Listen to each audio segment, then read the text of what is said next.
Good evening and welcome to the School Building Committee meeting for April 23rd, 2013. We will go, actually, Carl, just a quick question under correspondence. Has there been a request made to the planning board to do an informal review? Have you put that forth to the planning board? We did. Okay, have we heard back? We have not. Okay, okay. Next, I'd like to entertain a motion for the approval of the minutes from our April 9th, 2013 meeting. So moved. Second. Is there any discussion on these minutes? No, everyone's had a chance to review them? Okay, all in favor? Aye. Opposed? Abstain. Abstain? Two. Yep. All right, they're approved.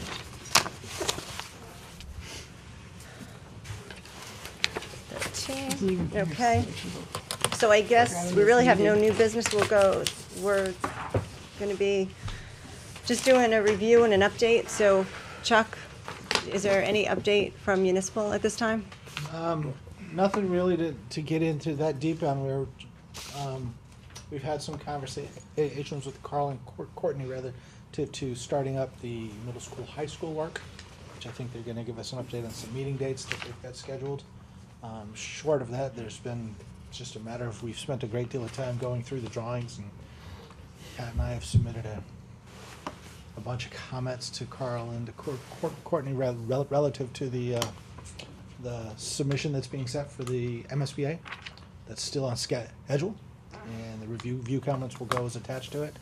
And we've gotten the first round of estimates in yesterday, or today actually, and the second set is due tomorrow, and we'll start doing our comparisons between the estimates.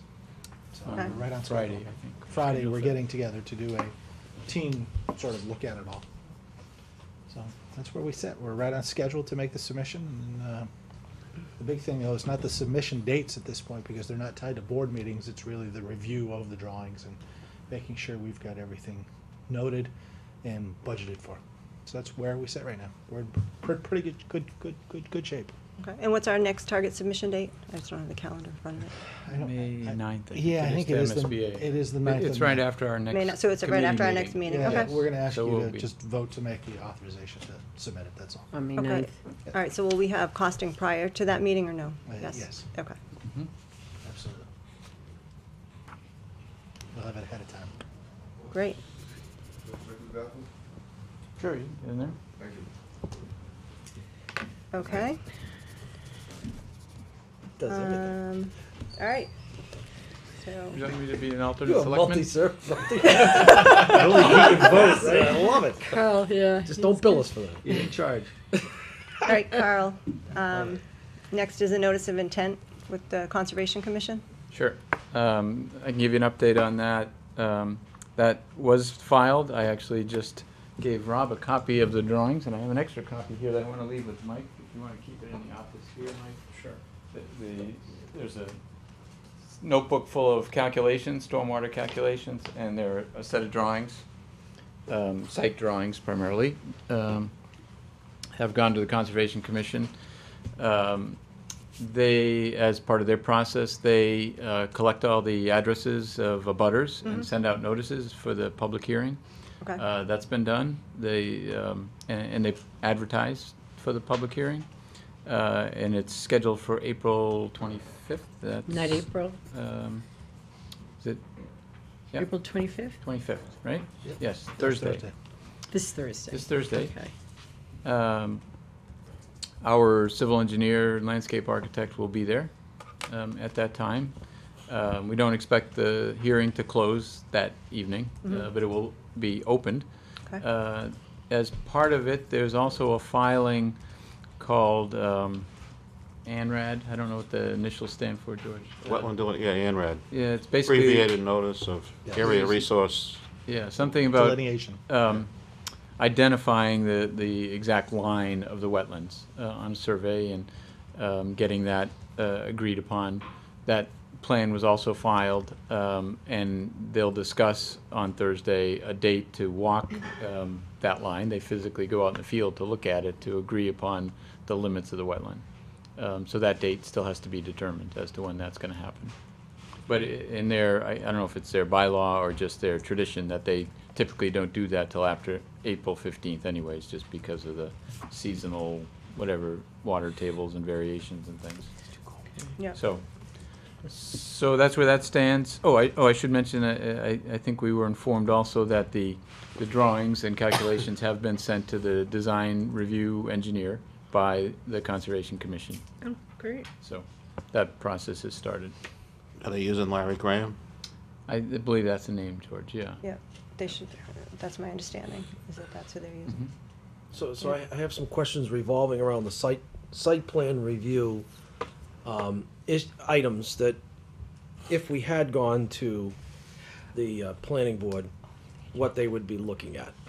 And I wanna make sure that those issues get covered, and at least there's a report back to this committee on the things that, the planning board would have looked at if we had gone to a binding site plan review. So, quick question on the Concom issue. So, there is gonna be a technical review agent that's gonna review the design of the water disbursement or displacement? Review the or- calculations, stormwater calculations. Right. What about the design, the design of the building, the way it sits on the site? No, that's Okay. not their purview. They're into protecting the wetlands, Right. so that involves stormwater calculations, and by local bylaw too, as I understand, they review erosion control. Right. Those are their areas of purview. We've asked the question, Dave, of the town planner, that if he could coordinate with the conservation agent to ascertain what the scope of review would be for the planning board Right. versus Right. the scope of review for the Conservation Commission, because they use the same independent engineer. Right. And we have not gotten a response to that ourselves. Okay. So, I think under site plan review, there are like 14 plans submitted to all these different entities in town, right? Like the Yes. water department, Water- you know, yeah. I mean, everybody gets a set of plans, police and department, fire department. Right, and then- building- Yeah, inspector, yeah. then the planning board waits for all those comments to come back. Right. Is that right, Rob? That's correct. Basically, what the technical review agent would do if they were going to be reviewing it as part of the planning board, they simply go by the ordinance, and there's this checklist of items in the ordinance, and Larry just goes through each one and responds to each one of those. And that's his And I think process. that's what Carl asked for, a list of Yeah, that. So right. we're still waiting for it, so. What you almost could do is you could literally copy the zoning book, and that's the list. There are a couple things in there, though, Rob, that are, let's say, subjective. And at this point, not appropriate. I didn't say that, but. I did. How does, I know how what you mean. does he respond to those? You know, does the building fit the character of the town, or, Well, you yeah. know, there are a couple Well, I think items. that, I mean, if I can cut in, I mean, the purpose of this is to identify those items that the planning board would have made required, Right. and that are applicable to protecting the town. And I think it's more in the technical sense. And I think that it behooves us, or you, probably you to start, is to go through that list and make a suggestion. And then if there's technical reviews that have to happen, then we should vote on it and require those. The things that aren't there, we should be made aware. You know, and the things like, does it fit into the natural thing? We should be aware, and those that wouldn't be part of it, is my understanding. So, Right. So if it's So subjective, we should- Under the traditional sense, Yeah. those would be part of the review process of the planning board. But in this sense, what Carl I They won't think is be. pointing out, they wouldn't be. right. Right. So get the pieces that we think are Which- more applicable to all of our understanding of our vote. The other Protecting the town is. Protecting the issue town with- is a big And, thing. and a lot of that discussion that, you know, filtering and reading through everything that went back and forth was the issue of water and Water. displacement of water. You know, I heard, you know, if you don't do things right, you're gonna, you know, bury the downtown area in Melm Street in water. So, you know, being again, I'm not not a architect, I'm not a site plan person, but that scares me. And I heard that reading through the line. So I want to make sure that we're protecting, this board. We're also protecting the town to make sure that we're looking at that and making sure that that doesn't happen. And I've asked, through my own research for a list, and I've got a list. Some of it makes sense to me, some of it doesn't. But, the subjective issues like, does it fit the character of the town?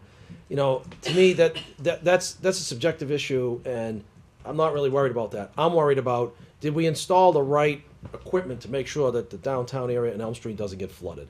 I'm more looking at the technical stuff rather than I think Right. we all pretty, agree the on pretty that. of the, how pretty is the building, is it fit the Yeah. character? I think it fit, obviously, we would have stopped the design if we didn't feel it fit the character of the neighborhood. Right. It's in the woods, it's the whole, Right. the whole, theme is there, and that's fine. It's the technical stuff that a person like me that doesn't understand, but I will understand canoes on Elm Street and boats in downtown. So I want to make sure that we get that stuff done, even though we've decided not to go to planning board, but I want to make sure that somebody's looking at that so that, 2 years down the road, What we're talking somebody's, about, though, why didn't again, you look at that? Is the scope of review by an independent engineer Right. that you'd like to have done? Yes. Right, so can I just Right. make a suggestion before, because we don't have the complete list right now, so Carl has reached out, we're trying to get what the complete list is, and what we need to do is put it on the agenda. And then I think, we're all in agreement that the technical, the water, there's certain things that, like you said, like the feel of the building and everything like that, we're good with that. So I think we're it can pretty be, past that now. a pretty, concise discussion about the things that we feel that we may have to spend extra money on, that, because we want a second set of eyes on that Concom may not be doing. So will that be possible to kind of pull that together, that we can put that on? We as could an- use our judgment. Again, we've reached out, we haven't gotten feedback in that regard. And as I said, some of those criteria, we could go through the list and. Yeah. It's in, And give us your Item- first pass, and then, Right. itemize and what we then we'll think is talk about it Exactly, here. exactly, See just to get us anything started else. on that, Yeah, if you it's can in do the that regs. You for say, the Rob, next. it's in the reg? I'll- We have that, I'll- yeah. All right. You just take the regs, Sure. you go through Together. section, whatever Again, it there is, are issues. circle the ones that are. Again, I probably took the most extreme one, that's subjective, Right. but there's a Yeah. thing called safety. Rob pointed out some places we should have curbs to separate pedestrian sidewalks from roads. That falls under safety. I don't know whether your independent engineer would be able to technically review a submission and call it safe. But there's enough But the- talent here. There's Right, opinions right, here. but, That's what I'm but saying. but that's There what are I say, things so that if are safety opinions. is one about the curbs and stuff, we can Right. talk about that, and we can say, yeah, I don't think Right. we have to hire someone on the outside to do the, that we can do that. The water thing, totally different. I what- think any health, safety, welfare, Yeah. issue is deserving of a second set of professional eyes, independent of this board. In addition to I mean, the engineer we typically- already have? Absolutely, that's the whole. I mean, typically what happens is, like some of the curb things and radiuses and stuff like that are all looked at, and there's certain rules and regulations that you follow, but they're always talked about, and they're sometimes they come to a consensus of how you're going to approach it, because sometimes you can't get a radius, or it's a ridiculous radius or whatever for entry points and stuff. But again, I'll just go back to take a look at the list, give us your Exactly. best guess at it, and then when we're here, we'll understand all those Yep. pieces and then be able to make a decision on that. Right. Could, And put the ones you question. could you do it this way, Carl, just so that we have all the information to just take the ordinance and circle the ones you think that are Yeah, we appropriate, and then Sure. we could see the ones that you don't think are appropriate, and Right. also have the Right. opportunity to discuss it. Yeah, Mike? Carl, could you tell me exactly what you requested from planning office? I can't, because I didn't make the request, Courtney did in my office, Mike, but I believe, Design review checklist, that's what I wrote down. I believe the way we phrased it was to get the difference in scope between what Conservation Commission would ask of this review engineer and what the Planning Board would typically ask of this review engineer. So we didn't ask for a full checklist, but just, I assume when you're hiring a consultant like this independent engineer, you have some either standing or traditional on-call kind of arrangement as to a description of the scope. And like I said, I don't think they give them the full bylaw and say, please review this submission for compliance with the entire bylaw, because there are a lot The of list. subjective things Right. in there. So we assumed that a list did exist, the one you're asking us to produce now, we assumed it existed in town, and that's what we asked for, Mike. Okay. Okay? The technical review scope of work by the reviewing engineer. That would be a good thing to get. Good. And Yeah. so they did budget $22,000 for permitting. And going in front of one board now, I imagine will be within budget. Right? But we all agreed that we need the second opinion, so that as a board, we'll make that decision. And Right. The you plan, know, the planning that's board not- was probably gonna, and So, they were gonna get Larry Graham to Right. look Right. over the project anyhow. So, I Right. mean, Mike, can you help us out on that? I will talk to both of them tomorrow. Thank you. Okay. Okay, then we'll put it on the agenda for next week, 2 weeks. Okay. So that was conservation. The design. Yep, Mhm. we're on to our design presentation. Okay. Oh, I'm sorry, something, I was just thinking, before we leave that agenda item, if there was a change to the drawing, does that throw a wrench into the schedule with Concom at this point? If they were changing which drawing? In the site drawings, and specifically what's still on my mind is the issue we've been talking about for a while, which is the one-way Mhm. queuing section. That if it were to change, does that throw? If, what costs? what our engineers tell us. And that's another discussion, The that's amount another of- discussion. If the amount of impervious were to change, Yeah. they'd have to, recalculate. I think it's a judgment call. I'm not sure if it's by the agent or by the full commission Right. as to whether, that can be handled as Substantial, a yeah. so-called de minimis change or a substantial change to the filing. But if it affects the amount of impervious on the site, it does need to be recalculated and, so that some judgment can be passed on it as to whether it's a change to the stormwater calculation. So I guess my concern is that I've been flagging that as still a question mark for the last couple of meetings, and my concern is that when it comes up again for the board to talk about, that if it does change, it's gonna take that schedule and derail it. I hope the Concom reduces it even more. Yeah, but that's another whole discussion. Yeah. That's another whole discussion. That's my concern. I understand, and we've certainly had amendments in the past in other projects that, because we're in essence, the set of drawings I handed you, is what they're gonna look at and ultimately issue an order of conditions on. Right. But we're not actually going to bid till, sometime in August. There likely are gonna be some minor changes along the way between now and then that affect the site.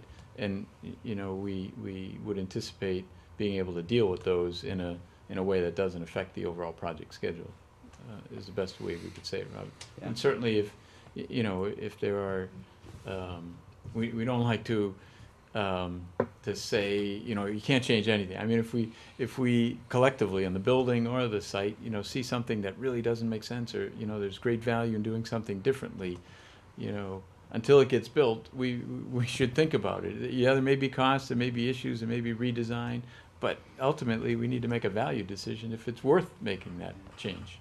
And We shouldn't restrict ourselves from, good judgment. And I agree, and I think it just goes back to the original premise of that when you submit to planning board, or in this case Concom, the drawings for site are way much further They advanced are, than yeah. this 60% or Yep. 45% DD that we keep talking about. And they don't allow you to be going back and revising because they're really done. Yeah. So, it's just all part of the picture of what I've been trying to put a flashlight on, of having these things resolved before they get scheduled.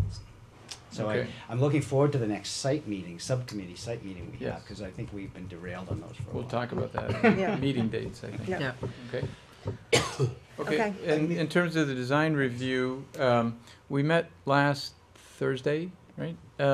With the subcommittee again, and I want to share a couple things with you, both inside the building and outside the building. But we do, as we all sort of reminded ourselves at that meeting that night, we do want to make tonight be more of a summary and not even though I spread out a lot of, touchy-feely show and tell sorts of things here, it's not meant to be, an exhaustive recap of what we covered in that meeting. So I want to try and keep it at a certain high level, and particularly keep in mind that especially when it comes to colors, that we're not finalizing things necessarily, although we do like to include that in the selections, in the specifications rather, and in the extended materials, and in some ways it affects cost. But that's really what we want to keep in mind, that we own the right quantities of the right kinds of materials, and we still can choose, this color versus that color in the final analysis when the time comes during construction phase, actually. So we don't have to nail that down.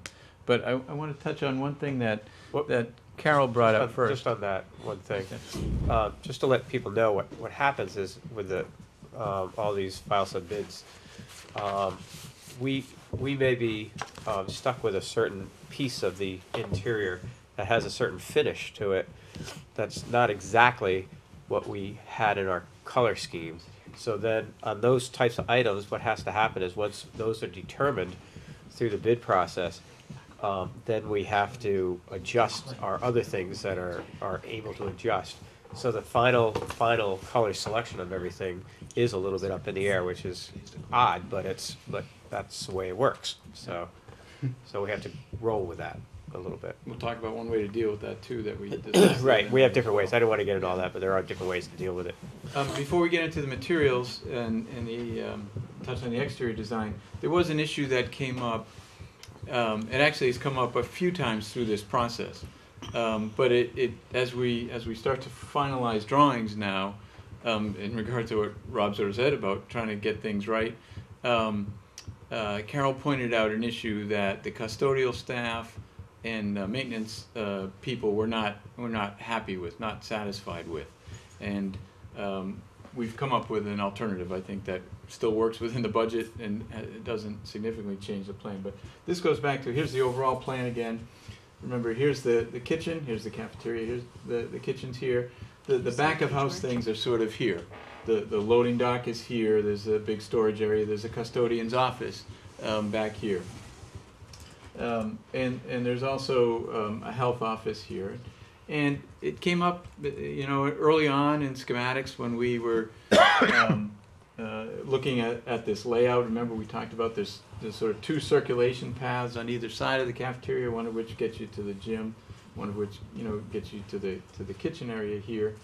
But in this layout, to get to the back of house, to get to the custodian's office or loading dock, goods getting either delivered or moved from the storage into the school, there's sort of this path that's implied through the kitchen to get to the cafeteria and then out through the school. There's an alternative path to go through the gym as well. And we were being efficient and minimizing the amount of corridor space by doing that, by kind of getting double use out of this space here. But we had to keep in mind the Board of Health doesn't like anything moving through a kitchen that doesn't relate to the actual food preparation.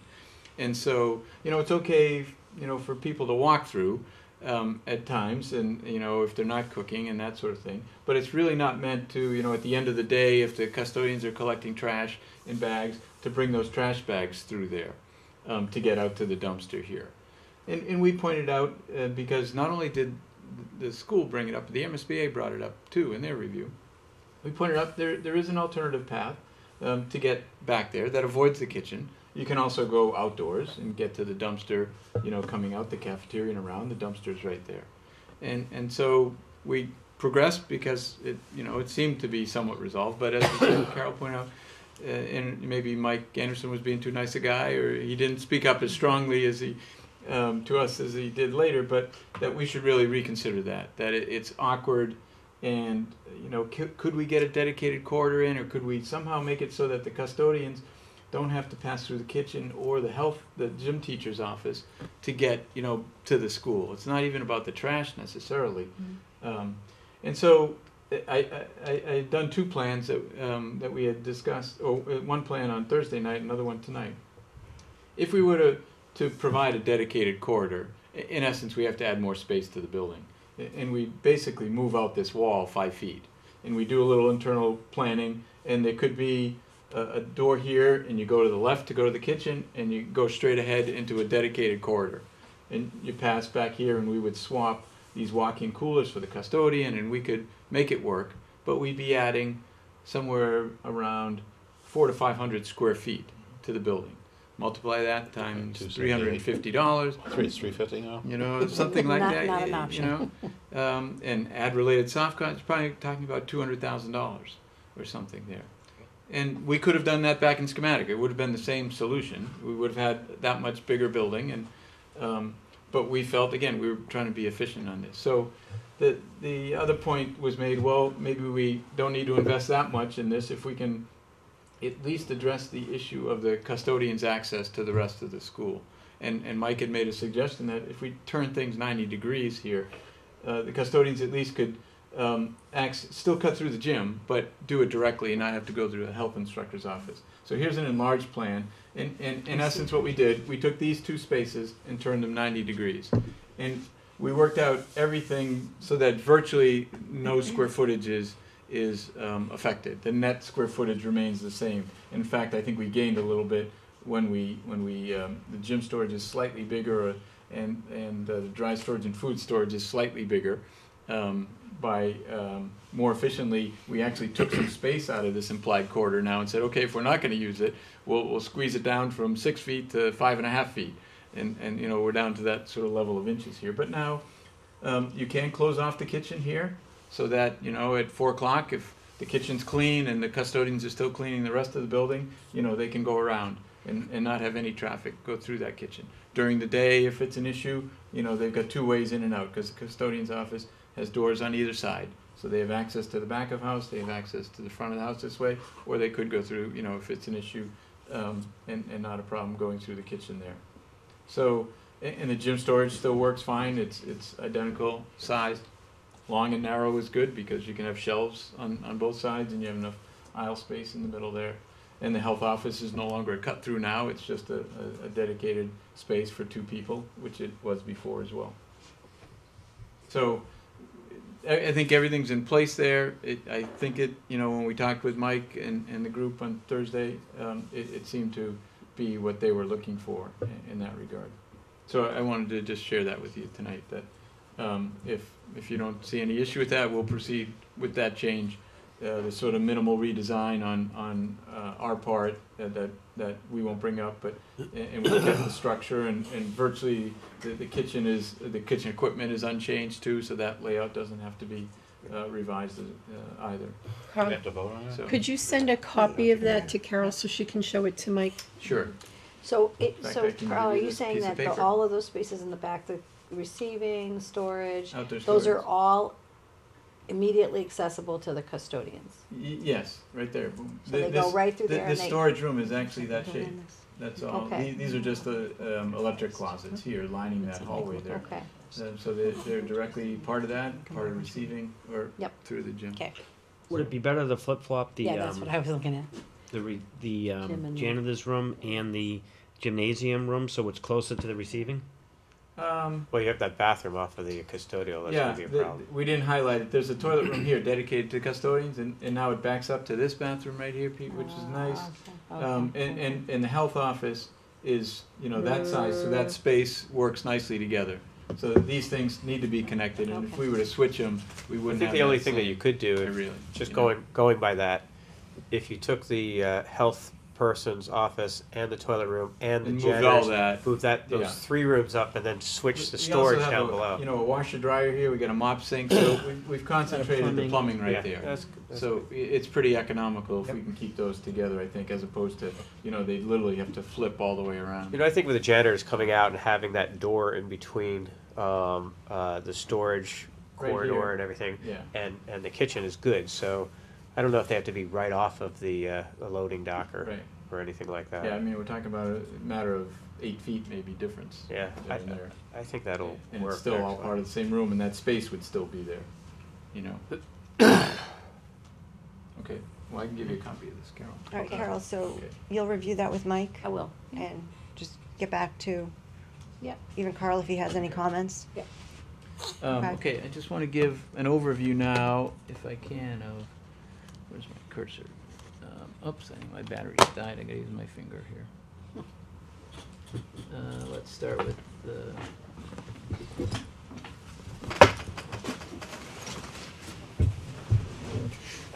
lobby here.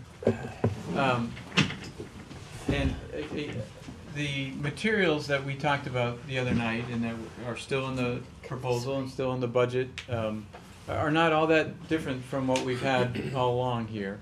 And we just want to share with you the development.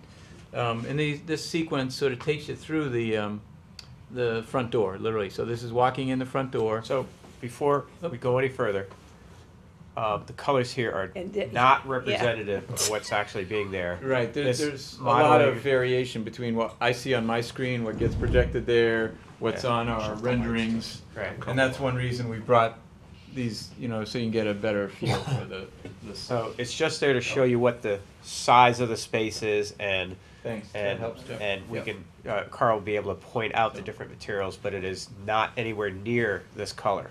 Nor darkness. Yeah, nor remember darkness, too. so don't worry about that. This is the vestibule. As you come in, for security reasons, the office is immediately to the left. All that glass, so there's good visibility, but there's also security where the inner doors would typically be locked for visitors, and you go into the left into the office. But straight ahead on day-to-day basis for students, flowing in and out of the building, right into the lobby there. You'll notice the curves on the floor is a theme that you'll see throughout here. We feel it's sort of fun. It's appropriate for an elementary school. It breaks up the long corridors. It also deals nicely with the geometries we have of the angles in the project.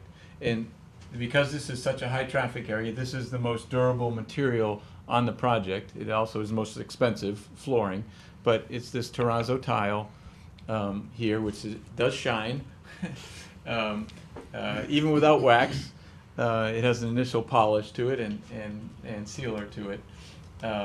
So it will stand up to a lot of traffic, although we will have, right where the two mother and daughter, if that's what you want, right where they're standing there, are walk-off mats. So before you hit that tile, there's a good porch overhang, remember, and then you come into a vestibule, which is pretty long, and then even when you're into the lobby, there's a walk-off mat. So there's a good amount of space. We know kids don't stop and wipe their feet now, so you got to just measure how far they walk before you hit a material. You know, it can be slippery if it were wet, but that's why we have these walk-off mats there. So as we move through, you'll see a couple other materials now that are pretty prominent in here. This is now standing, again, as you come through the front door looking straight ahead. In the plan, it's, I know it's a little dark here, but this is the lobby that we're talking about, so you're standing just inside. There's the stair to the right, an open stair that goes up to the second floor. Straight ahead is sort of a banquette seating area, so there is a place, you know, for both kids if they were waiting, assembling there, or for visitors if they were, you know, a group thing going on or something that in the conference room weren't available yet. You could wait there as well. And notice there that there's some wood materials and some soft seating. So we're trying to both warm up the space with the wood and obviously have a nice natural material, but also have materials that are easily maintained in this high traffic area. The other significant material to notice, oops, and I forgot to bring out the samples, on the left, if I point down here, see that over here? On the walls are those porcelain tiles. I don't know if I can get those out in time now here. You want me to help you? I can. That's all right, John.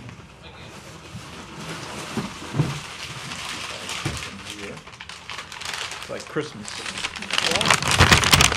These tiles, this is a sample. They come in a variety of widths, and they would be laid up vertically on the wall, like this, in varying widths.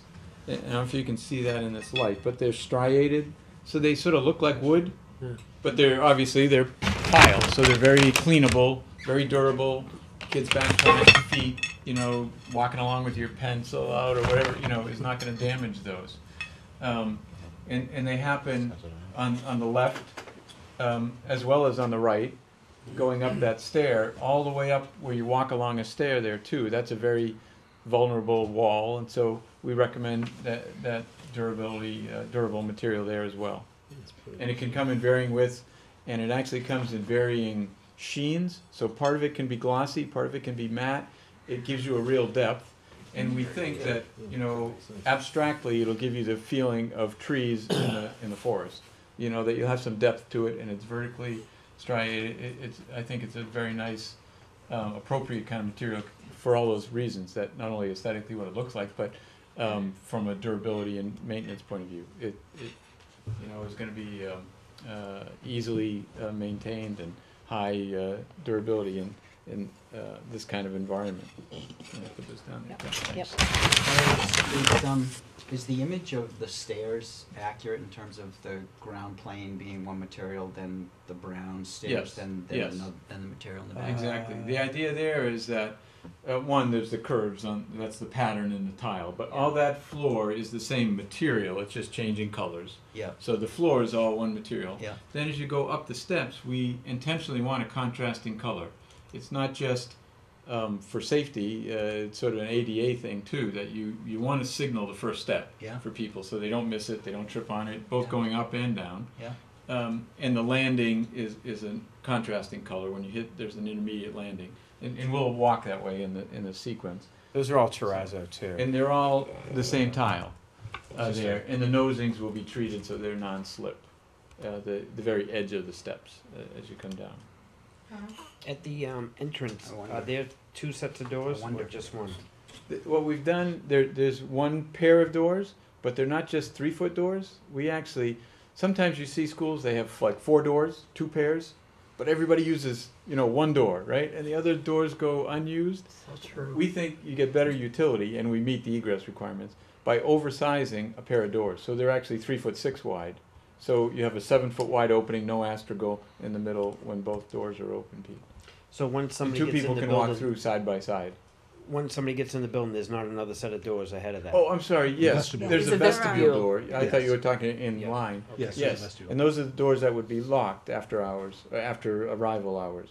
So the outside doors would be open, you could get into the vestibule, but the only place you could go would be into the office. 'Cause- If they buzz you in. yeah, if the office buzzes you in. You have to get buzzed into the outer side of doors, you have to get buzzed into the office, and the inner doors would remain locked. Yeah. So there's sort of, it's a bad analogy, I know, but it's like a prison, what do you call that? It's not a bad thing. Sally port, is it? I don't know, where Correct. you have to pass through a lock Yeah. That's exactly what it's called. to delay into. So you can see the materials here are, as we talk about, in the highest traffic area in the school need to be able to withstand that. In the back there, the gridded section 2, that's another wall that's vulnerable, so it's covered with ceramic tile there. So, you know, this tile is fairly expensive. We have to limit the extent of it to the lobby area, but there are other corner areas where walls may be vulnerable. Just like in here, where there's a chair rail and sort of, you know, I guess it's just painted plaster, but it implies a wainscot. The tile acts the same way there for durability. Carl, before you. Yes, Marty, sorry. On the wall, on the left. Yes. Looks like it's corkboard. Yes. Are those display? Those are actually display cases behind glass, Right. so that, you know, in a lobby, we don't want things just tacked to the wall for fire reasons, and also just because of the amount of traffic, it's not a good place for loose things, but those are cases. And you'll see there's also, off the screen to the left is a TV monitor too, so that it could be used like an electronic bulletin board, and it'll show up in another view. So there's that banquette seating there, there's the elevator door, the metal door, and you can see the tile continuing at wainscot height. In the ceiling, you'll also get a little glimpse. There's some wood ceiling in here too, because again, it's the one area we'd like to have to bring in, you know, some of the natural feeling. We want to introduce wood throughout here, and also, you know, when you're dealing with hard, durable materials, it's nice to soften up the feel, at least, you know, perception-wise, by having some wood in the space. That's why we have some wood paneling there at the ceiling, and what the wood ceiling can do as well. Let's just walk around here now. So now just turning around and looking up the stairs, you can see that tile continues up the entire wall. That's a 2-story high wall in the space here. It's the one 2-story space in the school. It's the only, double floor space in the school there. But the stair running immediately adjacent to it, you need to protect the wall from kids scuffing and book bags and things hitting it. And as we go up there, you can sort of get a feel for that. The other thing to notice here are the stair railings. Those are metal. The vertical pickets on there, that's all metal. So again, it's durable and it's safe. But you can see with a few little moves, we want to give the feeling that it's like branches. But it's not made of wood, and it's not, real branches by any means. But the handrail itself, the thing you touch, is wood. But the rest of it, the structure of it, is metal. And it has that branch pattern. Let's move up. Again, the stairs are all terrazzo here. They're all, very durable material. We carry that tile, and you can see here in the rendering the alternating widths and the varying colors that can be used to create depth and the feeling that you're in the forest. Now looking back down, that's the office. And to the right there, that black rectangle is the TV monitor we talked about that could be used as an electronic bulletin board. It's bigger than that one back in the back of the room here, and you can program it. It can be connected to the office secretary there. If you want to just have pictures running, you can do that. But if you want to say, today for lunch is this, or, today there's after school activities or this, you can have that running in the lobby. It's I think on that wall with that and the other display cabinets, if you can have the depth in the wall, Yeah, to be able to recess them so you don't hit them as you're going by. that's exactly what we have planned. Jeff, And yeah. also, I think that you might want to try to integrate it. You might use some reveals or something like that in your drywall to be able to create a pattern that these things fit into, rather than just Yes. being plastered up on Right. a wall. So it gives it some meaning if you do that. Yeah. And here you can see too, at the second floor level now, there's some wood paneling there, again, to help, warm up the space, and it's out of harm's way, really. Nobody's really going to touch that out there, but it's a visible surface. You can see as you come up the stairs now. Now we get to the second floor. You can see the ceiling there. It's wood ceiling, and those circles are light fixtures. They're a manufactured item. They're not custom. They're not all that expensive, but it's a nice way to, again, introduce that circle, which you'll see as a pattern throughout that appears. And they have a solid face to them. They're plastic lenses on those fixtures. And you can see the swirling pattern on the floor again there too as we get up to the second floor. But at this point now, we're far enough into the school, the traffic is a little bit less. We change materials now to the linoleum that's common throughout the corridors. But you can still do these nice patterns and curves, and they're all welded seams, so we don't have to worry about the seams coming apart with the linoleum floor at the second floor level. Carl, what are the 2 doors for? Those are actually going to be normally open. That's a stair that continues on up to the 3rd floor, Rob. And they have those magnetic hold opens. In the rendering here, they're shown closed, but really they'd be held open, and only if the fire alarm went off would they close.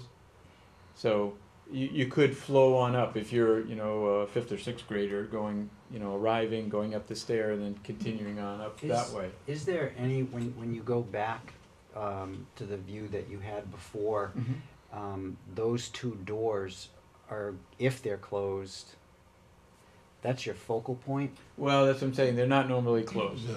They're meant to be open. Okay, so when they're open... And when they're open, there's actually a stair See right through. with a window in the so you corner. have a window view So in you the see back the of woods that? beyond. Is Yeah. there anything you can do with those doors and still meet code, even though they're open, to look other than that? How's that? Other than wood? I mean, Is that what those they're doors are out wood. of wood? They can be wood. Oh, I was Yeah, thinking in the rendering there was something else. yeah. No, they can be wood. Okay. And they'll be on hold opens. Yes, they'll be on hold For most 90% of the time. A question I did ask at the meeting, and when when this stair goes down and eventually goes outside, because it's an egress stair, correct? But it also, you can get to the cafeteria that way too. But, yeah, okay. So we think during the day, 5th and 6th graders will use that stair all the and way go down all the way down. to the first floor. And But at morning arrival time, they may come up the main stair Right, just because right. it's open and it's fun, it's, Right, right. you know, bright Okay. and closest to the main entrance, so. Now we're on the second floor landing. To the left is the entrance to the library media center. And again, you can see on the walls here, these are drywall, you know, partitions, but again, to protect the walls in high traffic areas like corridors, we're showing a type of ceramic tile there. It's not the expensive porcelain tile here. It's more, you know, a kind of tile, you know, that's more like ceramic, but in that case, you can see the proportion is still sort of vertical. It's not just 4x4 kinds of tiles. And notice too, the pattern of the linoleum carries into the library. Even though we're changing materials there, we can still do that. And likewise, if those doors were open to the stair on the right, the pattern of the linoleum there carries into the stairwell. So we want the feeling that these spaces flow together and they're not, you know, just cut off separate in there. So let me just continue walking in. You'll. Are those larger doors too, 42s? Those are, yes, at the stair, yeah. So now you can see there's the lobby showing some pendant light fixtures in there, because again, that's a high space, the one high space in the school, in a double height space where 2 floors are connected. And we don't show the trees beyond, but through those windows there, you'd be seeing the trees beyond, that island of trees that we're saving in front of the school. So But you'll also see the entry. you'll see the back side of the gable entry as well. I don't know, I think these models were getting so large in terms of computer size, we actually separate out the exterior model from the interior. So when we were modeling the interior, I don't think we have the gable out there or the trees beyond. That's why you can't see anything but gray right in this Carl, view. how high are those railings? Well, we recommend that by code, they only need to come up to your belly button, you know, 3.5 feet, but we recommend making them 4 feet. Okay. So they're extra high, you know, particularly for elementary school, that's pretty good, you know, Yeah. in terms of danger. And there's a handrail mounted on the stair portion of them inside of that too. It's not on top, it's inside, you know, of that guardrail. Those are modeled. Are those modeled at 42 though? Because the handrail's up pretty high to where it normally would be. Yeah, I think that may still be at 42, Yeah. not 48. So now we're going into the library. Just want to show you that space too. This is one of the few public spaces in the school that has carpet on the floor. But there are carpets that have very nice patterns and we suggest can even be carpet tile. So if you wear out one spot, you just replace that one carpet tile. A lot of offices do that. And again, the patterns that we're suggesting, there's one here, I know it's hard to see there, but it not only has, you know, multi-colors in it, but it has implied circles in it too, which sort of nicely ties into some of the swirls and circles and so forth. But one of the things to notice in the library, and again, we're not really here to look at the furniture today, but we're recommending all the furniture be low, so you can see across the space. Good for supervision, good for seeing, you know, that great wall of glass that'll be there, looking out to the woods. You can see the round window beyond too. So it's a very open, very bright space, a lot of light pouring in that west window there. And that shelving can move, right? And all the interior shelving could be on casters so that it could move. The some shelving on the walls would be fixed. And we're actually looking at trying to minimize how much tall shelving there is on the walls. If we can even bring that down, we'd like to do that. Give more space for presentations or display. Conferences, yeah. Yeah. You can see, you know, some seating, you can see the windows there. Again, those light fixtures that could be used in this space as well, those cylindrical light fixtures in kind of asymmetrical groups of 3 Is there in a here. smartboard, Carl, in the library itself? Yeah, I don't think we modeled it. Let me see. Is Margaret, that the but back there would be. left-hand corner? the right of this? Let me go back By the to this computers, next I think, yeah. view here.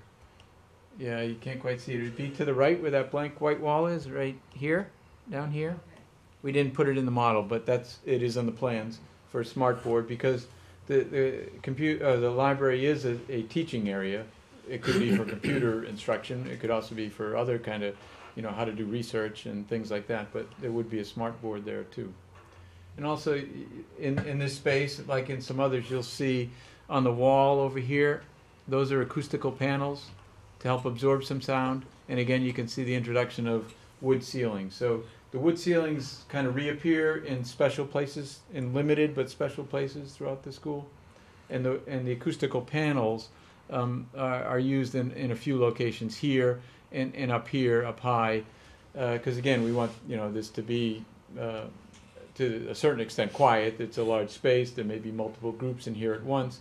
We want it to be able to work for multiple groups. We want to absorb some sound where we can. The glass is obviously going to reflect a lot of sound on that one wall, but we do have carpet on the floor, which is nice and quiet, and we can get some panels in there. This is a question for Carol and Margaret. So is the library anticipated to be used for children working on, let's say, projects or reading at the same time that there's some activities going on in the left-hand side, such as the smart board or a class is going on? It's large enough to support multiple groups, right? I guess my question goes to, do you see any need for, I know it's an open space, but to visually provide something so when you're sitting down, your eyes aren't caught over to what's going on beside you and all the activity over here if you're trying to study?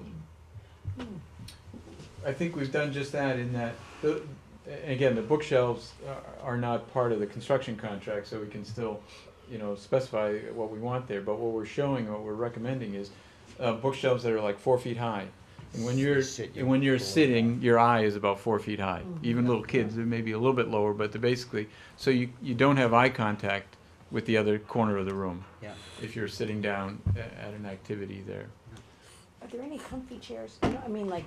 We hope there will be. In Yeah. fact, we'll show I'm you not- some. We those hope aren't you'll comfy, but, I'm invest talking about. Right. some beanbag chairs even or something in Beds. a few places. Fire marshal won't like the beanbag concept, but, I'm talking about just like. Yes, soft seating, definitely. Yeah, yeah. And The rest of the ceiling, is that just ceiling tile like in here? it is, yeah. Going back to those coffers right up there, Pete. Yep. The gridded area, that's like this. Yep. And it's like this. If there's a coffer, it doesn't have that fixture in it, but so there's a change in ceiling height. There are a few columns there. We actually want to use those columns because it gives us places to put some power and computer connections in this space, so we don't have to put expensive floor outlets in, so that you could plug in everywhere. But clearly, there's going to be wireless network in the school. We've always talked about, and we want the computer area to be an area. You can just imagine in a couple of years, every kid's going to show up with some kind of device or whatever, and want to be able to sit down and connect. And so often, what we need to do is provide, sometimes hardwired connection, sometimes wireless. Sometimes you need to recharge, so you need power for whatever your laptop or iPad or whatever it is.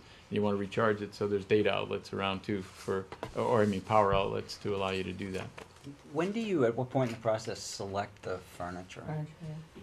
Probably we've started in a very generic way to outline the program of what would be included, but in terms of actually sitting down again with the teachers and administrators and yourselves and showing you what is possible and what's recommended and so forth, that process will probably start a year from now, because it's one of those things you want to wait as long as possible, Buy them at the last minute. but you want it obviously to be there in time for opening, and you have to allow enough time for manufacturing. So we generally work back from the opening of school, allow time for installation, for manufacture, 6 to 7 months back, yeah. something like that. So just before you leave this image, Yep. Carol and Margaret, when you guys get to that point on these bookshelves, if you want any sense of privacy here, maybe the bookshelves you select here on the other side is just part of a decorative wall of the bookshelf, because if you have bookshelves accessible there, then you're bringing all that activity around into the quiet space. If that's But they're on what you rollers, want. so they can put them in any place they want. Yeah, you're talking about single-sided, so that so they're not- so I see they're what you're not saying. visually So distracting. you can't see I see. through. Yeah. Correct, well, and so that it doesn't invite an individual to come Right. around to grab Looking books for a out. book on that Yeah, side. yeah, exactly. Yes, Mark. Is that really Follow up on important? what Robin's, Yeah. mentioned. Quiet space. No, that's important. The but it's- earlier designs, You all I right? thought I I recalled broke some there ribs. was a separate computer room in the library, so maybe a center that was kind of, the computers were closed off from the library? No, there's a separate computer lab on the third floor. That's a, you know, Okay. a teaching classroom there. Right. And then there's a second computer space in the library, but it's open, so that it could both be a teaching space, but it could also just be open research, you know, Well, kind I of asked computers. because there will be, obviously, computer lab and library simultaneous, classes will be Sure, simultaneous. sure. And again, the space, we think, you know, is large enough that you get some acoustical separation just by distance. That, you know, the computer lab's in one corner, a class could be in the opposite, diagonally opposite corner, and even without any other separation, could carry on normal conversations without interrupting each other. I don't know if I can. The other thing that's in here too is there are some private study rooms. It's a little hard to do without my mouse, but let me walk Probably. here if I can do that down below. I don't know if I will. Let me see if I can look around. There it is. Here. If I There you go. Those over eyes. They're looking around. there. Yeah, you see a pair of eyes? Yeah, if I zoom in here. So there's the computers, and then over here, let's see, I guess we didn't model it, but immediately to the right where the eyes are a couple small group study rooms. So if there is a group that's a little bit noisier or needs to be, you know, work on a project together, they can't go in a room. It has glass front so you can supervise them, but they can close the door and you can be in there. But that's the computer area, and as I say, the wall right here would be where, you know, a smart board would be. But the computers otherwise could be used for open research too, that sort of thing. And that's an area where there would be a lot of several floor outlets for power and data in there. So let me move on to another area in the building. This is the bottom level of the bookshelf. There you go. Where my view? Just for sitting on the Let floor. me see if we go to the cafeteria. Yep, Here. that's good. Okay. We want to show this now sort of three-dimensionally, and again, you got to remember this is the area under the gable roof, so it's very high inside. The ceiling in this space is basically the underside of the roof. It's an acoustical metal deck, so it's good for absorbing sound too. It does have what looks like a stage. We technically call it a platform, but it has a draw curtain. It can have some lights. It'll have a sound system, so it'll work for both music and drama performances there, obviously. But the materials, note here, the floor, again, is linoleum, and we're introducing, in this case, it's linoleum tile squares. Comes in, you know, all these great colors here, and the notion in the cafeteria is that there be, you know, a couple of these more neutral colors that are the primary field, but then there'd be areas, you can almost call them confetti, of all the other accent colors used in the school in kind of a more random pattern. So it's not just fun, but it somewhat ties the school together too. And if you can see this drawing here, so this is the cafeteria, here's the stage where this view is looking this way right now. There's some areas of large color too, just to emphasize kind of the nodes here. This is the entrance from the bus, this is the entrance into the kitchen, this is the secondary way out to the playground, as well as the secondary way into the cafeteria. So the few areas there that we could have larger expressions of color in this same material. And there's a couple more views as we look around here. You'll see the ceiling too, what's going on there. But the other thing that we are working with here are those 4 quilts that exist today in Pembroke that we propose hanging. This is over the doors to the kitchen servery area. Because we have such a high volume there, we can get these 16-foot tall quilts in there. They're basically hung on a rod, you know, from the structure and have a weighted bottom to them. and they're away from the wall. Actually, they're not literally against the wall because they're helping screen some of the ductwork. See the yellow ductwork up there? It actually comes across, if I can point up here, it comes across here and then it drops down and goes through the wall because that's where the mechanical unit is. It's down low, not way up high. And so those quilts are actually screening that a little bit as well. The other thing to notice here, there's a canopy over the entrance to the servery to help bring down the scale. And again, it introduces some wood that's faced with one piece of wood there across there. Down below, there's, because of the durability issue, there's ceramic tile that sort of guards the openings and has a wainscot again into the kitchen. So when those doors are rolled up, you know, you have these columns that are essentially about a foot wide, like a column, into the servery. And then the beige color up here, these are acoustical panels again, right there. And then these curved panels are fiberglass panels. They're produced, they're a manufactured item by ceiling companies that will hang and help both reflect sound and not reflect, but kind of break up the sound so you don't have unwanted reflections. But also they kind of occupy the space because this literally is like a barn-like space. And we don't want it to be totally open with nothing in it. It would feel, especially to a little kid, a little overwhelming in scale. And the other thing to notice in here, again, we've introduced that circle motif. These are light fixtures that we propose that are like, they're rings, like donuts. There's actually space in the middle, but they glow basically. Light comes out from the face and up and down out of them. And they can be dimmed so that, you know, if there are performances, you can control the light and so forth. Margaret, how many quotes are there at Pearlie? Because I don't know if we haven't talked about what comes over Yeah, from we didn't Pearlie. take those into but, account. But I And think, I mentioned that, but then someone said Pearlie is still Pearlie. yeah, well, can you leave them there? Oh, Oh, Pearlie. yeah, good point. But yeah, I Pearlie's will still. say, when we talk about transition, Mhm. something from Pearlie Has to should come come, over. yeah. I don't know Well, what. but- there's space here on the sides, you know, if they're smaller. Yeah, I'm not The sure the how issue big might they be are. the Smaller. colors, but Yeah, I don't think they're as big as that. because No, the they're other I one- couldn't imagine you'd have a space that's So- 16 foot So tall. we should, yeah. we should look at how many quilts you have. Mhm. And even if just a couple come and then a couple. Yeah. We may be going back to Pearlie, depending on the population growth. Yeah, you know. Then down here too, Keep that option. down here too, there's another opportunity to have an electronic bulletin board there. So that's a TV monitor. It could have, you know, today's menu or again, announcements, that sort of thing. And then all these roll-up doors to the right there are all the openings to the servery. We wanted solid doors there. We recommend that just because there are times the cafeteria is going to be used for other events, both at night or in the morning, say, and you don't want to necessarily look in to see the messiness or hear the noise of the kitchen workers, you know, preparing lunch or something. Are while those you're trying to stairs use the metal? space. They're painted metal, yes, yeah. Those doors. So you see, there's one more view here. Let's rotate around.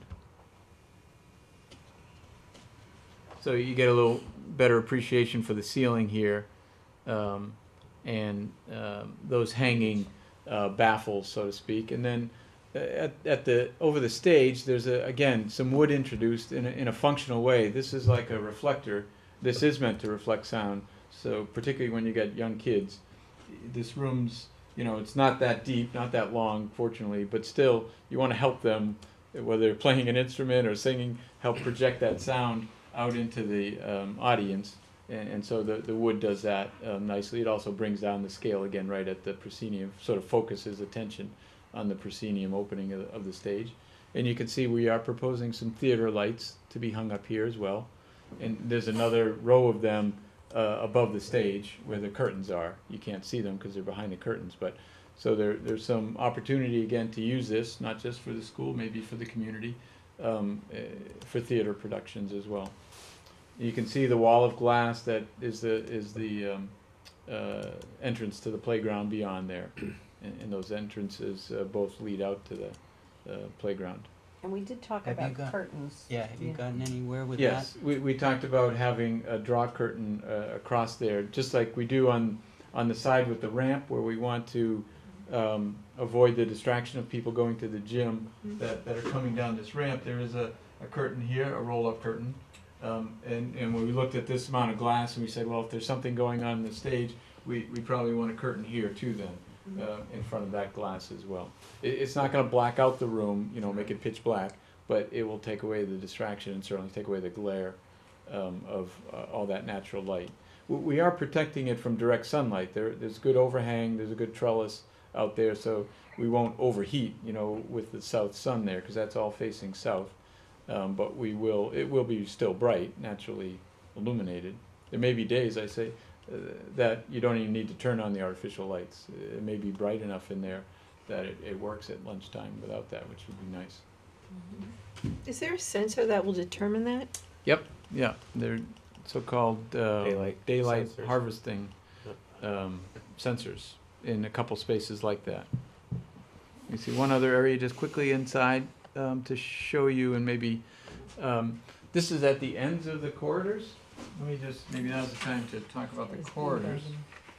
Again, another special space in the building, in the sense it's at the end of these corridors, right here.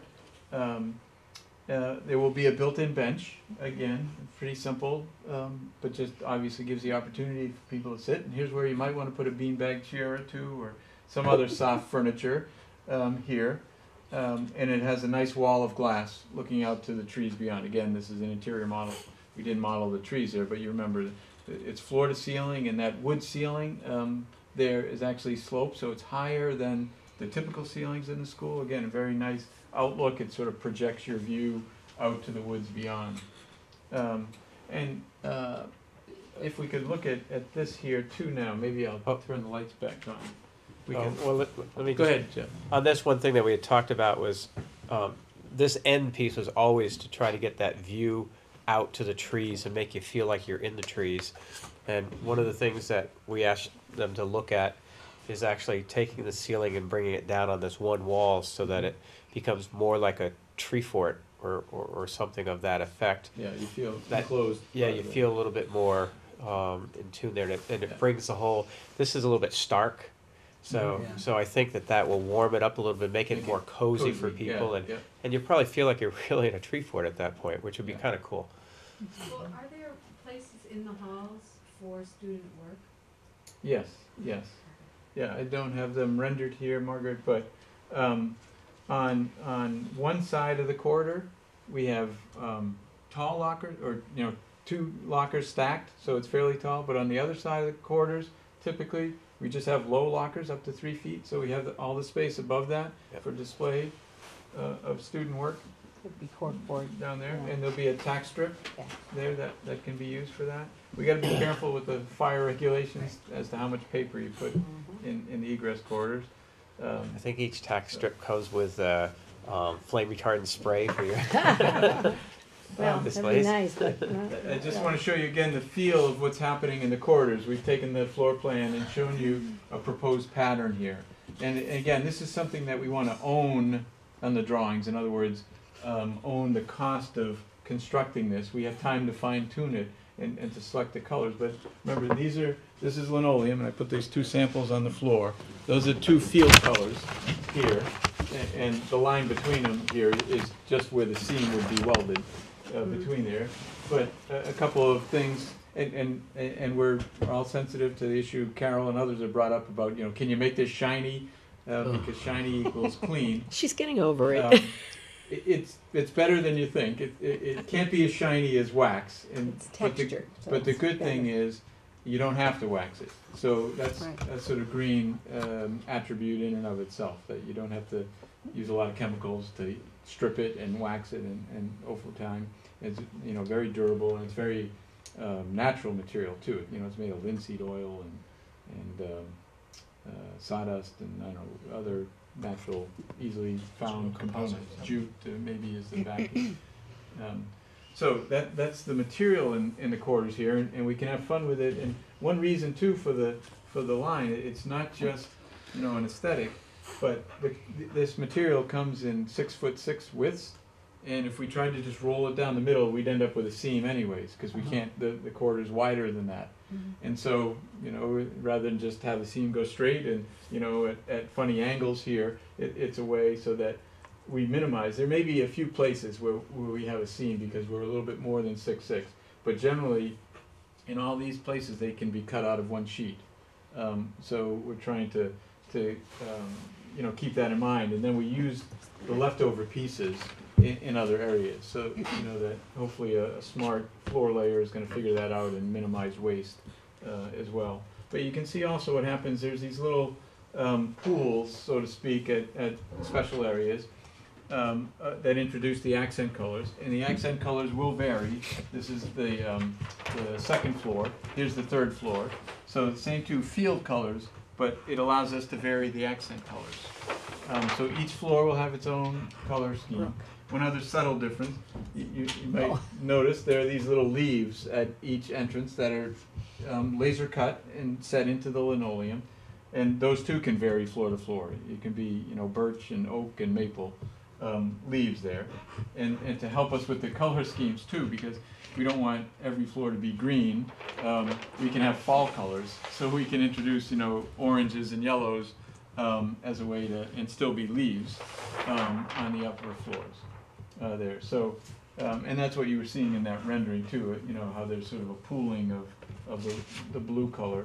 And in this floor, you know, it's somewhat reminiscent of water, which comes from Pembroke, you know, that there's a brook and it has water. So it's not totally foreign concept here. It does relate to the natural setting.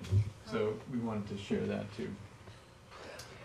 So is that two different colors of linoleum? Yes, right here on the, They're right down here. Margaret, Right on the right floor there. here. Okay, Two different colors, yeah. will the line where they join be in the center of the hall? It's gonna No, vary. It's a waving line. I know it's going Kids are to gonna walk meander. Yeah. Yes, I- that's I a know- good way. I Is it know really it. going to be in I know the what she's- center? I know what she's I Yeah, ask you because can know what's see- gonna happen Kids are gonna with walk on this. the line and go right into the Right, wall. so the way to get around that, if it's in the center, then you could say to the children, oh, you're on this side of the brook. It and you're on generally that is like side." that, yes, Okay. we're aware of that. And we don't want it to dead end like, you know, and everyone Yeah, they're in turns the and wall. walks into the wall because they're No. following the line. So it generally does do that, divide the corridor Okay. so that you can have sort of coming and going and traffic patterns, right? We're aware of that. Right into the dead end. And remember too that on the lower floors, we do have these make me seating laugh. areas as well, and that's again where the pools of colors happen. Soccer. And then we would continue those accent colors in the door frames and in the locker colors. Too old for this. So that, again, we'd have three color schemes, three accent colors. 55. But on any one floor, those accents are all the same. So it doesn't look too jumbled, but you clearly will know what floor you're on. And in a subtle way too, in terms of assigning those accent colors, it gets more, let's call it mature as you go up, because those are the older kids, and it's sort of a little more primary on the lower level there. Now, the one thing I think Jeff was talking a little bit about, you know, we can specify certain colors now, but we can't be sure we're going to get this brand of linoleum. One area where that comes into play are locker colors, because you can imagine, you know, walking down this corridor, the lockers, even if they're only half height, are pretty strong color. And they're pretty important choice to be made. And unfortunately, among the various manufacturers here, one company's red doesn't match the other company's red. And we need to sort of write an open spec. And so in the lockers, it's one area where we actually recommend owning a custom color. Because then, no matter who the manufacturer is, they know what color they have to match, and it can work with our color scheme. And there's a very small premium. When we have this many lockers, we can get that at very little upcharge there. So it's a good thing to do. We do it on all of them, it's just Yeah. a bit. Carla, So, Now, okay. we're going further and further along, and I'm still trying to catch up to stuff that I've seen for the first time. And I just wanted to pick up on, because I'm trying to absorb it, that end room that you commented on, Yeah. Jeff. Those are precious spaces. Yeah, they are. And I absolutely concur with what you were indicating to help with that space and the image that was there. And I think the furniture and the seating is key in that. And it's what struck me is the notion of you walk into that space that I saw, and the seating is on the side, and so the relationship of seating to the window is one of these where you turn, and how you arrange furniture to capitalize on that room as a room versus just walking in and seating's on the side is, I think, still a design Well, that's, part of the. that's why You're gonna we- put chairs But in you, there. that's why you bring in furniture. You bring in, or have Yeah. loose furniture, we're trying to make No, but any, he's having. No, you're he wants right. you to No, face I out. know what we're you trying to mean, make right. the permanent items not be too inflexible, so Yeah, the I think there's permanent a items, variety built-in of bench. seating. Right. Right, but there would be, and again, when we talk about furniture, we can have fun with the space as to what is the appropriate kind of furniture to have here. And you were talking about the roof coming down? Yeah, the material coming down the back wall and, Yeah. Yeah. And to pick up on that. yeah, Down into the ground plane. right, all the way down. Yeah, And, yeah, and include yeah. the seat, so that it's Yeah. all like built. Exactly. Yeah. Yeah. Can there be So- storage under those benches? That was, I don't know if Could you be, want it. I don't know that you want to store things in the corridor though. Yeah, Yeah. usually do. No. So, Yeah.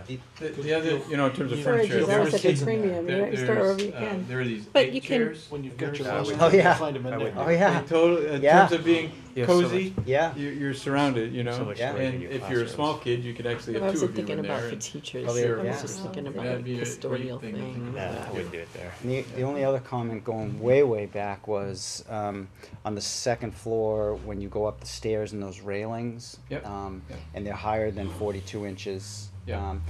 I don't know if there's any issue with, and I love the abstraction of the trees and the balusters. Yeah. I don't know if there's any issue with toe holds and kids and, Well, that's why Yeah, they're we vertical. asked about that. So they sort of restrict climbing. yeah, but they. Yeah, but that's pretty high Those up. are pretty I mean, high. you have to get your foot. That's all you I'm know. saying. Yeah, no, These it's a good kids, point. these kids No, are in we're aware of fifth- that. Yeah, we're Yeah, very great aware of point. that. That's why Great we point. don't do horizontal rails. I Because know. they're a ladder Ladders. effect. And they're only 4 inches wide, Yeah. so some feet aren't And gonna that, fit. right. Well, the And feet that, will- the code issue, I'm Feet not will fit. concerned Feet will about. fit, but That's no, for it's a head. good point. We think about The that. body won't go Yeah, through them. it's the head that won't go Right. through. It's the head that. Right. 4 feet, Right. I mean, inches. So, and again, not to get hung up on the colors, but just to make sure I touch on the materials again. In the stairways, not the main stair where there's terrazzo tile, but in the other stairways is this rubber material that we talked about, rubber tile. And again, you can see it has some specks in it to help hide dirt, and has some textures, non-slid, and it's relatively soft. It's rubber, no dots though. So it's easily cleaned. Again, no wax needed in this stuff, so that we minimize maintenance requirements. And then in the typical classrooms, is it looks like traditional vinyl tile, but remember this, we've hung on to the low vinyl tile. They call it biotile as one sort of brand name. Comes in a lot of colors. We can and we have kind of a typical classroom layout too. To show where basically there's a checkerboard, pattern in the field with some accent. So depending on what floor you're on, that accent color can change.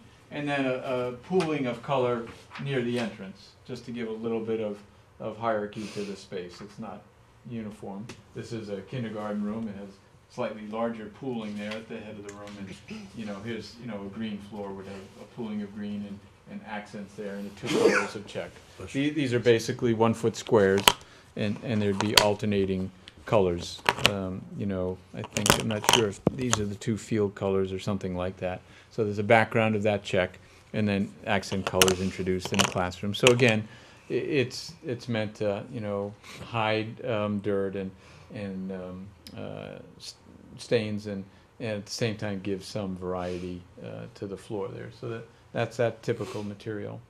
There was one other I wanted to touch on. Have you done a school like this where you've had so much variation going on in the ground plane?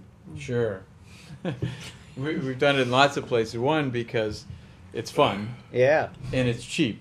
It doesn't cost any more to choose this color and this color in the same space. Yeah. And we can introduce some variety that way. But yeah, we've done lots of schools that use many colors. we want to try and minimize the distractions, you might say, up above in sort of the field of view. So the walls, you know, we don't have paint colors here today, but and we don't need to choose paint colors now because, again, one color doesn't cost more than another. But generally in a classroom, we'll suggest that the walls be maybe one major color and perhaps a fourth, on 3 walls, and a 4th wall be an accent color, and that be the amount of variation. Because as teachers get in there and you put marker boards on and tack boards up, you know, that's going to be the attraction up there. But on the ground plane, one, you've got a lot of furniture on it that, you know, moves around and things.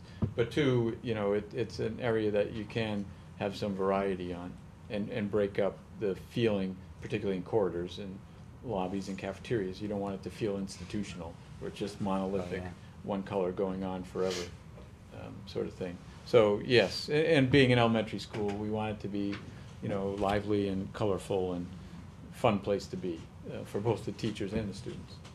So I think those are the areas that we covered on, you guys that were there. Yeah, that was a brief description. Yes, that was very brief, Carl. Sorry, it's hard with a building that's this large and has this many different materials. Yeah, I would be proud of you. Make sure that He'd be losing his mind. I took care of it. Okay. You did. And you'll see on the plans here too. If you want to come up afterwards, I'll leave those there. You know, you can look at it a little closer at some of the curves and things that are going on. I just have one question. So the custom colors for the lockers, because I know we had touched on this before, we can do more than one custom color, right? Like Yes. either We by wanna do floor 3. or, 3. right, by floor. One for each right, okay, floor. okay. Yeah, 3 To go custom with it, colors. okay, Right. okay. I mean, it's a delicate balance here between having excitement and colorful things and getting it too complicated and everything. So, and we've been talking about that a little bit. And some of the elements that you want to repeat, like wood on the ceilings in key places, you know, at the entrances when you're coming in, outside the cafeteria on that screen, you know, that overhang. Those types of things will bring back, you know, will bring a consistency of memory back. So those are the things that you want to try to keep fairly similar. But then you do want to have variation too. And we also talked on the floor with the patterning. And I think as far as pricing goes, it's a good thing. We don't want to get, you know, too complicated. We talked about the terrazzo, and we really will have to look at the final colors once we get to it, of how there's some complicated, places, if you were to look close, how complicated we we've got get. several colors here. Right. And one of the things we talked about was maybe we don't need 2 colors or the 3 band. colors in a You band. might One only have- color in the band yeah. is enough. So we're working on Yeah. things like that, Yeah. and then also trying to concentrate at the main entrance, you know, some of the nicer finishes, because when you come in, you want to be proud of your school, and you want to put the, you know, the biggest bang for your buck as you go. So some of these areas, that's what we've tried to do is to isolate them, and then the rest of the space isn't blah, but it's not as expensive. So that's what's been tried to be done, and I think we're getting there. So. Just to show the exterior materials, and let me see if I got those. This is an area that's also kind of in progress here that I didn't bring all the colors on the exterior because, again, we're not necessarily picking colors tonight there, but we wanted to talk about and just show you where we're at in the exterior. I haven't modified the target there yet, Okay. Ellie, but I have a suggestion for integrating the Adirondack kind of feel with the circle, but eliminating the crosshairs. Okay. So that it doesn't look too much like a The compass gun points. sight. Yeah, exactly. It's more about compass points than crosshairs, but I anyways. think in those spaces by the windows, Adirondack chairs would be fabulous. Let me back up here. Let me see if I go back here. Again, remember the classroom wing, 3 stories, masonry, 2 colors of brick.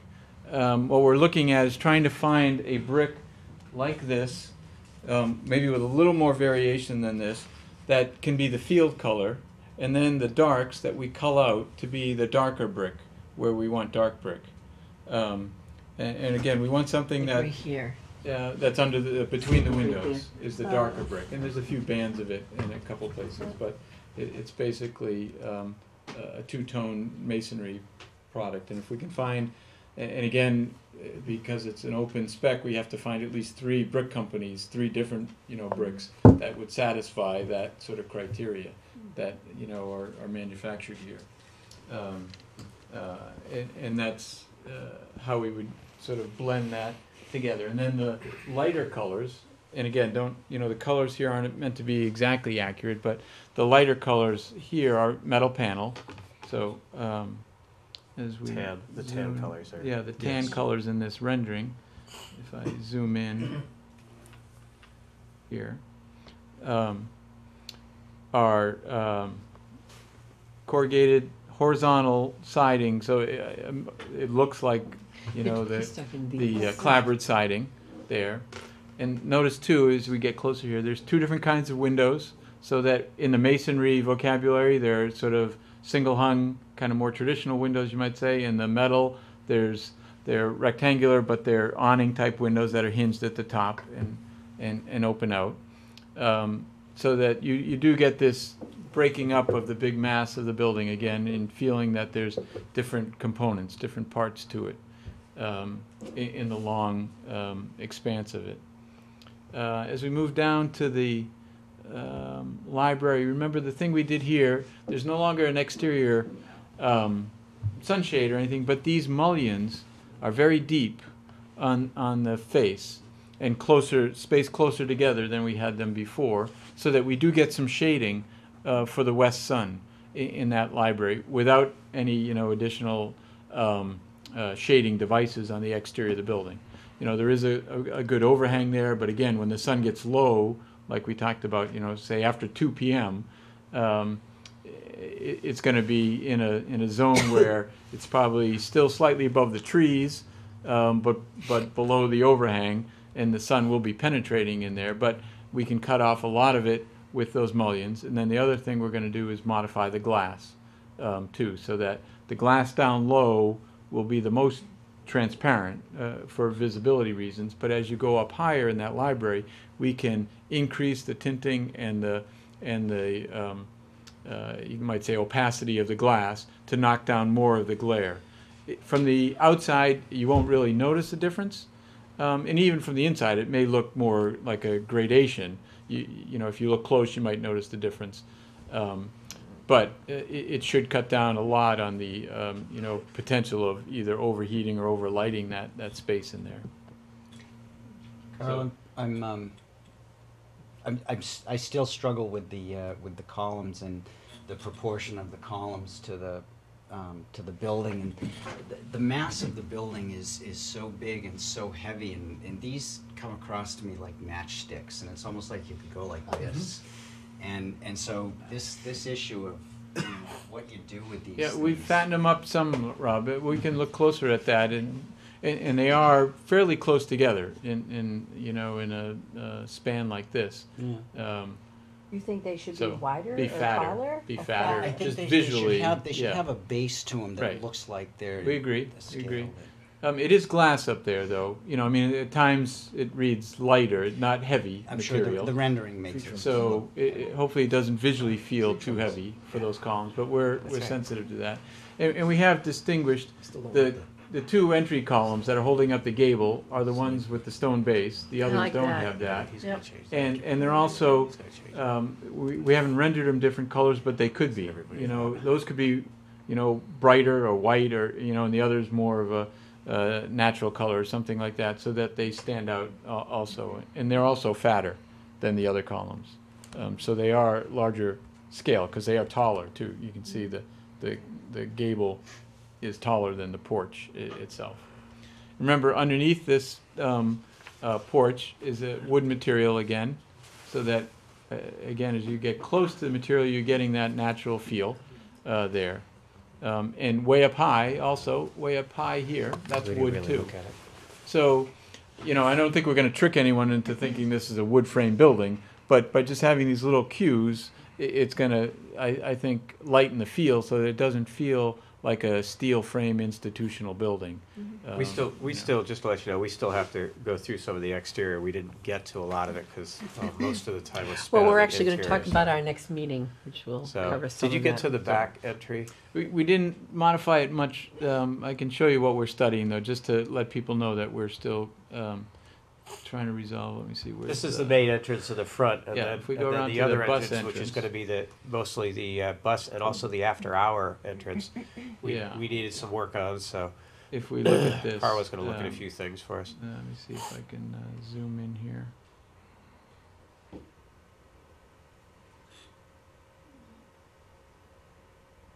Oops. Good luck. Yeah, it's a little hard to do without my mouse there, but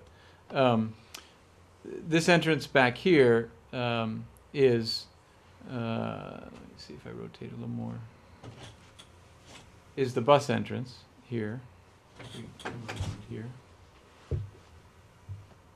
And you can see there, right here, it's between two very large volumes of the building, the cafeteria and the gym, and so it takes a form that's a little more subdued maybe than is appropriate to the volume of people that goes through there, or the public after hours. But here overhead, you know, there's those two volumes. One of the things that we haven't fully rendered three-dimensionally is, and it's what we talked about the other day, we want to look at, there's a playground here, a rubberized surface playground with a little wall and fence around it, and likewise there's a paved play area in front of the gym on the left, and it too has some low seating walls that sort of funnel the traffic into that entrance. We could bring some of that same stone material, stone base, and a little stone seating wall right into that lobby to help it feel more connected. But right now what we've shown, we took away the gable that was, you know, once here. It's hard to zoom in here, but if we go a little closer. Right here, it's a flat roof, oops, the other way. It's a flat roof entrance with, again, one of those big round columns to the right.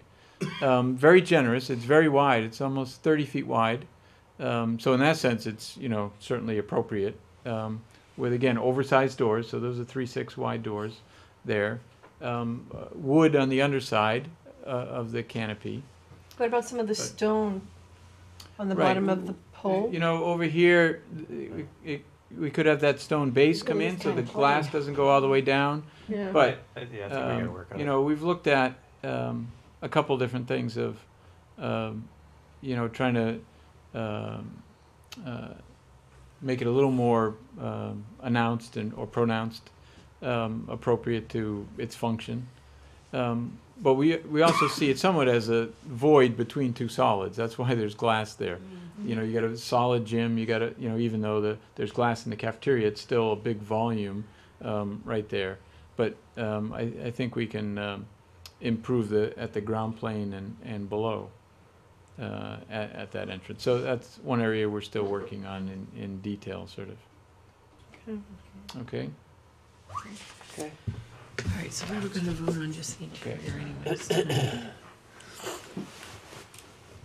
All right, so I think those are the design issues that we've covered to date, and then coming up next, we wanted to address site to specifically look at some of the playground areas and the planting plan that's now available. It's in that set you can look at, Rob, and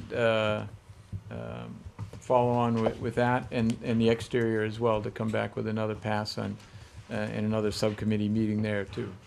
okay, all right, before we move on to the next meetings, I guess I'd just like to entertain a motion from the committee to proceed as we discussed tonight, with particular focus, I guess, on the lobby, cafeteria, library. So move. Is there a second? Okay, does anybody have any other questions for Carl or discussion on this? No? Again, it's timely in terms of the cost estimating that's going on now, that if we feel, you know, appropriate and comfortable with these materials, that's what will be incorporated in the cost estimate. So we'll get another check that we're still on budget with these I would add choices. to that, to the motion, the corridors. because we talked about that too. Oh, So you said- corridors, yeah. Lobby, cafeteria, library, and corridors, Yeah. Great. classroom corridors. Okay, so all in favor? Aye. Opposed? Abstained? Thank you. Motion passes. Okay, all right, and then, so just future, I think we had talked about, actually posting a subcommittee meeting for site, is that what we were gonna do? Yes. Because there seems to be a good number of our members that are interested in that, so We actually what date is have, that? Remember, it's a subgroup meeting. Subgroup. A sub- right, There's no committee. no, You have a group. A subgroup, subgroup, but I will post an agenda we're gonna post it, yeah. because Just in case we have a quorum of. because right, several because people there's are more people interested, are, right. right. We heard from Courtney that May 2nd, she proposed May 2nd, and Margaret, are you available May 2nd? You're not. Oh. Right, and that's why I didn't want to put it out there till we found out because, We only selected that just Right. because we had had this pattern of doing Thursdays right, and then Tuesdays, but we're flexible. because we feel the school needs to be involved for the play structure. So, why don't we get back to, well, why don't you give us some proposed dates and Carl can bring them back to Courtney. Okay, so what are you, is there The a Wednes- particular day? The of the Wednesday, week? we're just trying to be prior to the May 7th meeting, Carol. Prior So to the May 7th. if we could be May 1st, the Wednesday, Right. or, even that Tuesday, I think, 30th? that's April 30th. April Well, 30th. I know Margaret has a 30th, kindergarten parent Town meeting. orientation on. Can't do the 30th, that's first. election day. Oh, okay. Nobody wants to meet on Oh, that's right. Thursday. Town meeting is I the mean, Friday. following Monday. And town meeting is Fifth. Monday. So it Right. sounds like Wednesday the 1st. How's that date? To work? Well, what For us, what time are you I'd have talking to- about? In the Kindergarten evening. parent orientation, that's the one kindergarten night. Is that we have. evening? 6 o'clock. Or Um, 6:30. If we met at 5:30, is that too much to cram into one night? Time is it? It's okay, by us. What? That's enough time. We can No, meet we're trying to get at, Rob there, and he's gotta get there from work at 5:30 on Wednesday the 1st. well, no, at least for the playground separate out the stuff. playgrounds? Yes, Sure. yes, we'll Okay, separate okay. them out. Right. Okay. So start with that. Yeah, I'll have to confirm with our landscape architect. Yes, This is just playground stuff? Schedule another meeting. No. It starts with playground. They'll start with playground because Margaret will have to It's gonna, leave by we're gonna hold 6:30. two meetings. on what? The first one is the playground, and then the second one Oh, will be yeah, the yeah, site. yeah. That's right. We would like to do them on the same day, That's right, we have. and you're we do free have to another wel, meeting you're that welcome night. to attend any of them. But it's later, so. But it's more important Oh, that's at 3, that what do we the say, school is 3:30, right? involved to choose it. 3:30 to 5. Well, I guess it would just be one. Yeah, just, I mean, we'd be going from one, we can do it. Marathon. Of course you can. Playgrounds are It's fun. what- That'd be a Right. nice Not so break. different from most Between things, your so- Right, That right. is a good one. All right, so Could you you start want at to even do. 5? Would it be better if we could you start started at it at 5? The playground? Well, our other meeting is ending at 5 at the high school. 5:15. Yeah, I mean, you guys That's can hard, start, we, you know. Hard to guess. Yeah. You can start at 5 and then we can just come and do it. Well, you're Why the don't you do it at key people. 5:15? Well, right. but I- I- we Do it at we- 5:15. We actually need you Why don't you say there, so we'll 5:15? do 5:15. Do 5:15. May Comfortably 1st. respond under those conditions. All right. It's kind of, That's how she operates, Because kind Rob. of how, yeah, That's it's how not she so operates. different than All most right. days. So what All date right, are so we we're gonna have choosing? that at. Wednesday, May 1st. I'll need Oh, to I'm confirm interested in that. 14, no wonder it's on a Confirm it. Thursday. Ellie, I'll need to confirm that Yes, with our I know. landscape So architect. you're I talking don't have his about- schedule, but, Okay. because he's the key person on our end. Correct. You're gonna have So an we're exterior talking material. about Right, it so you're starting gonna at handle 5:15, doing all you that. said? Get together on that again, or? Five. So Carl, if you can just let Ellie know on that. I'll do that And tomorrow. Pearlie, you'll, Early and then Yeah, we'll just. When meet do we have to for- get together on the outside of the skid? Um, Look at the building? By when? You're welcome to stay in my office if you, if, depending on what you do. The plate. depending on the size of the group, I'll ask people to respond to Yeah, who we would like can to go- attend. we can go Exactly. upstairs, There's a second Yeah. floor conference room, so there's plenty of room. And, Just do it early. and then to accommodate everybody else, why don't we do the second meeting The rest of the at site? 7? Is that much, 5:15, Why 6:15? don't you just have it start right after, Just have it 6:30? start right 6:30? after. 6:30. 6:30. 6:30. Okay, That's for the site? yeah, Yeah. for the site. So 5:15 will start playground. Right. Can you send an email out on I this? am Jeff, you going to available definitely, that once we following confirm, Thursday, May because 2nd? Carl has to check with is also. So we will start 5:15 and 6:30, but you will get an agenda and time. Because we would like to push that along, but So yours is the first. I don't think so. no. Town meeting's the 30th. If not, Town then meeting's The 30th? Or the, that might be a little quick. No, sorry, election day is the 30th. Town can't meeting's do the the Monday 30th. after. Yeah, we can't do. well, this is for the outside. That, Yeah. so we're not Can't have any talking about. meetings You on the can't- 30th. Yeah, that's You right. can't They hold a said they meeting. Day. It's an Yeah. election day. Do that, really? No, No. we were told to. No, I wouldn't advise it. I was told by our town clerk we can't. Yeah, What about the 29th? it's a funny thing happens every What are year. we trying to find a meeting? I'm for? available on the 20th, but I think it's too early for you, isn't it? Monday, This the is the 29th. 29th. 6 days. This room's not available the Yeah, 29th. that's a little Well, we quick. won't be here. No, this That's would right. just If be it's, a- if it's a group discussion, But we what don't need about it. Monday, the following Monday, the 6th? The 6th? Yep, Is That's that town fine. meeting? bingo. That's town meeting. Monday's town meeting. Yep. What are you, in the evening? Sorry. What if Oh, we is did that it town earlier? meeting? Is it too, 7 town meeting's o'clock. at 7? Well, do you guys meet, David, before? I mean, usually the different boards Yeah. get Yeah, together. we always do, Yeah. 6 o'clock. What time's town I meeting mean, start? we could do it earlier. Seven? It's Right, just that's what question I'm is saying. if you, Town meeting's you not know, till 7, your so people could get here earlier. What meeting are we scheduling? I'm sorry. this is just to Exterior. Oh, Talk Exterior To materials. follow up, yeah. the The materials exterior material and design. discussion. If you wanted to meet at 6, I could get out early.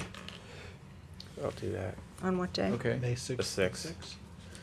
Or where do you want to May meet? 6th. How about just your office? That way we're right next to the high school. Exterior. Exterior materials and design. That'd be great.